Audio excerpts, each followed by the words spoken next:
کہ ایسا موقع ہے, ایسی سچویشن ہے, واقعہ ہوا ہے اور لوگوں اور یہ بھی پتا ہے کہ غلط ہوا ہے, تو ان کا ٹرائل ضرور ہونا چاہیے. اب ان کا خیال ہے کہ ملٹری کورٹس میں نہ ہو, لیکن اس پہ زیادہ تر لوگ خاموش ہیں. بہرحال کچھ لوگوں نے ضرور رائے دی ہے, اور وہ رائے بنتے بنتے اب ایسی سچویشن آ گئی ہے کہ پٹیشن چلی گئی سپریم کورٹ میں.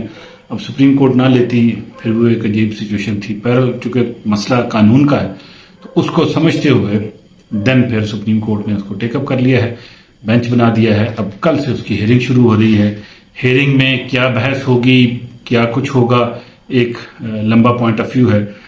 بہرحال میں پہلے دن سے یہ کہہ رہا ہوں کہ پاک فوج جو ہے وہ ملک کی سرحدوں کی ضامن ہے, ملک کے اندر ہر چیز کی حفاظت کی ضامن ہے, ملک کے دفاع اور سلامتی کی ضامن ہے. تو اس لیے ان کو چاہیے کہ ایسے بچے جنہوں نے یہ غلطی کی ہے ان کو معاف کر دیں یا ان کو ٹرائل کورٹس میں بھیج دیا جائے. تو بہرحال چونکہ آرمی نے ایک ڈیسیژن لیا تھا اور ٹاپ براس نے لیا تھا, تو اس وقت اس کی امپورٹنس ہے. اور ان کا یہ خیال تھا کہ جو فوجی گھروں میں نہیں ہیں ان کے گھروں میں بچے غیر محفوظ ہو جاتے ہیں اگر یہی سچویشن فیوچر میں بھی پیدا ہوتی ہے. تو یہ بھی امپورٹنٹ سوال ہے, تو ان کو ضرور سزا ملنی چاہیے. لیکن سوال یہ تھا کہ اب ان کو ملٹری کورٹس میں لے کے جایا جائے یا سویلین کورٹس میں. اب یہی سوال ہے, اسی پہ شاید بات چیت ہوگی.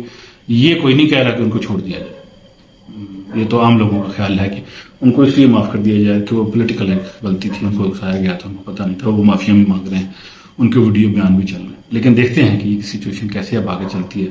بہرحال کل جو ہے وہ ہیئرنگ اس کی شروع ہو جائے گی. جی رانا صاحب. احمد, نئے چیف جسٹس آف پاکستان کا نوٹیفیکیشن کر دیا گیا. Don't you think it's little early? ابھی کافی ٹائم رہتا ہے, لیکن مزے کی بات یہ ہے کہ انہی صدر صاحب کے آفس سے سائن ہوئے جنہوں نے اپنے پارٹی لیڈر عمران خان صاحب کے ساتھ مل کر اسی چیف جسٹس کے خلاف مقدمہ دائر کیا. ان کو, ان کی فیملی کو کرپشن کے الزامات میں کھینچا تانی کی. بہرحال یہ کیا ہوگا, کیا چیزیں بندے کے سامنے آ کر کھڑی ہو جاتی ہیں, کچھ اس پر ہمیں بتائیں. اعتزاز احسن اور لطیف کھوسہ صاحب کی پاکستان پیپلز پارٹی کی بنیادی رکنیت بھی معطل کر دی گئی ہے. اس کا بیک گراؤنڈ کیا ہے؟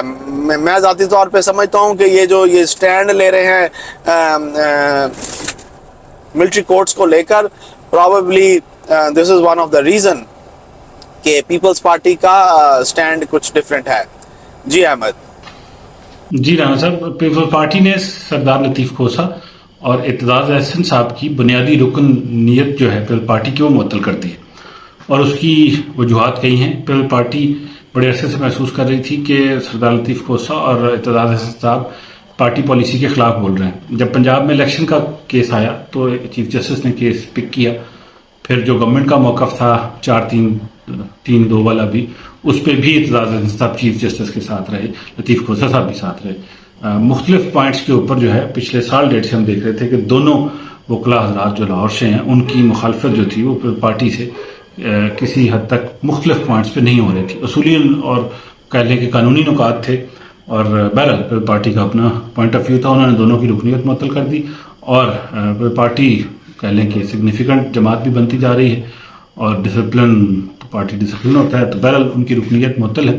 اب دیکھتے ہیں کہ کس طریقے سے سچویشن آگے ان دونوں کے حوالے سے چلتی ہے. دونوں سینئر کہہ لیں کہ پولیٹیشین ہیں. سردار لطیف کھوسہ گورنر رہے ہیں, اعتزاز احسن وزیر داخلہ رہے ہیں, بی بی کے دور میں پرانے منجے ہوئے سیاستدان ہیں, اور زرداری صاحب کے بھی کافی قریب رہے ہیں. تو بہرحال ان کی آپ کا پتہ ہے اعتزاز صاحب کافی ووکل ہیں, اپنی رائے کا کھلم کھلا اظہار کرتے ہیں, اور زیرک سیاستدان بھی ہیں اور لائر بھی ہیں. تو بہرحال ان کی رکنیت معطل ہے. اس کے علاوہ صدر مملکت نے آج نوٹیفیکیشن جاری کیا, اور نئے آنے والے چیف جسٹس 7 ستمبر کو جن کا ٹینیور شروع ہو رہا ہے ان کا نوٹیفائی کر دیا گیا, اور وہ جسٹس قاضی فائز عیسیٰ صاحب ہیں کہ 7 ستمبر سے ان کا ٹینیور شروع ہو جائے گا. یہ آج کے لیے وہ نوٹیفائی کر دیا گیا. اور جو دونوں نے مل کے پودا لگایا تھا, پرانے بندیال صاحب نے بھی جو اس وقت چیف جسٹس ہیں, فائز عیسیٰ صاحب نے بھی, اس وقت صحافیوں نے شرارتاً یہ کہا جملہ بولا تھا کہ یہ پودا ضرور پھلے پھولے گا. یعنی کہ جو سپریم کورٹ کے جج صاحبان کا آپس میں اتفاق ہے اصولی بنیادوں پہ, وہ بہت اہم ہوتا ہے, اور وہ ہونا بھی چاہیے. فیصلوں پہ اختلافات ہو سکتے ہیں, اور وہ بھی اصولی بنیادوں پہ ہوتے ہیں. ہر ایک کی اپنی سینس ہے, اپنی سوچ ہے, تو کوئی بھی کسی سے اختلاف کر سکتا ہے, لیکن ذاتی کوئی اناد نہیں ہوتا. اور ایسی مختلف جھوٹی کہانیاں پہلے بھی چھوڑی گئی تھیں, لیکن ان میں کوئی سچ نہیں تھا, یہ مجھے بھی اندازہ ہے, اور اس کو واضح بھی کر دیا پھر چیف جسٹس دونوں صاحبان نے پودا لگا کے. تو یہ سچویشن ہے دونوں کے حوالے سے. جی رانا صاحب. احمد, پاکستان کے وزیر خزانہ سے امریکہ اور برطانیہ کے ایمبیسڈرز بھی ملے, اور امریکہ کے ایمبیسڈر نے وزیر خزانہ کو کچھ سبز باغ دکھایا کہ جناب آپ ٹینشن نہ لیں, میں آپ کے لیے کوئی پیسے ویسے ارینج کر لیتا ہوں, آپ کو پیسے مل جائیں گے. یہ بات انہوں نے چند ماہ پہلے بھی کی تھی, اور پہلے کوئی نہیں لبے سر. تے میرا تو ذاتی طور پہ خیال ہے کہ جاگ دے رہنا انہاں تے نہ رہنا, کیونکہ پاکستان اس وقت بہت برے حالات میں ہے. احمد, آپ اس کے بارے میں کیا کہتے ہیں؟ پلس ہمیں یہ بھی بتائیے گا کہ یہ جو اسد عمر صاحب کی اور پی ٹی آئی کی ایک کانسپریسی ایک نئی نکل آئی, اور بہت سخت انہوں نے انٹرویو دیا, پھر بڑا سخت قسم کا شو کاز نوٹس گیا, ایک پریس ریلیز گیا, اور دوبارہ سے پی ٹی آئی کے اندرونی معاملات کی بات چیت ہونے لگ پڑی تمام سوشل میڈیا کے اکاؤنٹس پر. آپ اس کے بارے میں کیا کہتے ہیں؟ جی احمد. جی رانا صاحب, وہ وزیر خزانہ سے ملے, امریکی سفیر بھی اور برطانوی سفیر بھی, اور دونوں بڑی گرمجوشی سے مل کے انہوں نے کہا کہ ہم آپ کو IMF سے پیسے دلوائیں گے. پچھلے 6 مہینے سے کتنے ستے ہوئے دونوں سفیر, انہی 6 مہینوں میں امریکن سفیر ایک دفعہ آئے, وزیر خزانہ سے ملے اور یقین دلایا کہ 2 دنوں میں IMF کا سٹاف لیول اگریمنٹ آپ کے ساتھ ہو جائے گا, جو آج تک نہیں ہوا, نہ پیسے ملے. تو یہ دھوکہ جو ہے امریکی سفیر کا بھی اور IMF کا بھی ہم سے مسلسل چلتا رہا. پوری کوشش کی کہ پاکستان کسی طرح سے ڈیفالٹ ہو جائے, اور یہ 6 مہینے پچھلے ایسے تھے کہ ٹل لگا لیا انہوں نے, پاکستان ڈیفالٹ نہیں ہوا. IMF نے بھی ایسی شرطیں رکھ دی کہ ڈیفالٹ ہو کے ہو, ریٹ ڈالر کا اتنا اوپر لے گئے اور کہتے رہے کہ جناب آپ کا تو کرنسی اس وقت بڑی ویک ہے, اور اس ریٹ کو اوپر لے جا کے ایسے رکھ دیا کہ یہ ڈیفالٹ کریں ہی کریں. لیکن اللہ کا شکر ہے, اللہ کی رحمت, اور ہمارے جو کہہ لیں کہ اقتصادی ماہرین ہیں, وزیر خزانہ اور ان کی ٹیم اور باقی لوگ اتنے کمزور نہیں ہیں کہ پاکستان کو ڈیفالٹ ہونے دیتے. تو اور پہلے دن سے وہ کہہ رہے پاکستان ہی ڈیفالٹ ہوتا, اور اللہ کا شکر ہے کہ وہ اپنی پوزیشن پہ مضبوط کھڑے رہے اور پاکستان ڈیفالٹ بھی نہیں ہوا. تو یہ کافی کہہ لیں کہ بہتر پوزیشن رہی, مثبت چیز بھی ہے. دوسری آخری امپورٹنٹ بات رانا صاحب, وہ جو پچھلے دنوں کنٹروورسی شروع ہو گئی 2-3 دنوں سے, جب اسد عمر صاحب نے انٹرویو دیا اور صدر صاحب کے کافی خلاف بولے, اور پی ٹی آئی کی جو کہہ لیں کہ ایک قسم کی بقول ان کے کہ پالیسی تھی کنفرنٹیشن والی, بات نہ کرنے والی پی ڈی ایم کے ساتھ اور ان سے لڑنے والی اور پھر باقی لڑائیوں والی, تو اس کی انہوں نے شدید مخالفت کی. اس کا پھر صدر مملکت نے بھی جواب دیا, لوگوں نے نکال کے ان کے جواب دکھائے گئے. اسد عمر تو یہ کہتے رہے ہیں, تو وہ کافی چیزیں اچھل کے میڈیا کے اوپر درمیان میں سامنے آ گئی. اب میرے اس پہ رائے رانا صاحب جو ہے وہ یہ ہے, ذاتی ناقص رائے ہے, ناقص ٹھیک بھی ہو سکتی ہے اور غلط ہونے کے بڑے چانسز ہیں, کہ یہ ایک اچھا خاصا سینسیبل گیم پلان ہے. اور ہو یہ رہا تھا کہ پی ٹی آئی مقامی خبروں سے بالکل ختم ہو گئی تھی. صرف یہ خبریں آ رہی تھی ضمانت ختم, ضمانت توسیع, ضمانت ختم, ضمانت توسیع, گرفتار کر لیا گیا, چھوڑ دیا گیا, اس کے علاوہ خبر ہی کوئی نہیں تھی. خان صاحب کی لمبی تقریریں بھی فارغ ہو چکی تھیں.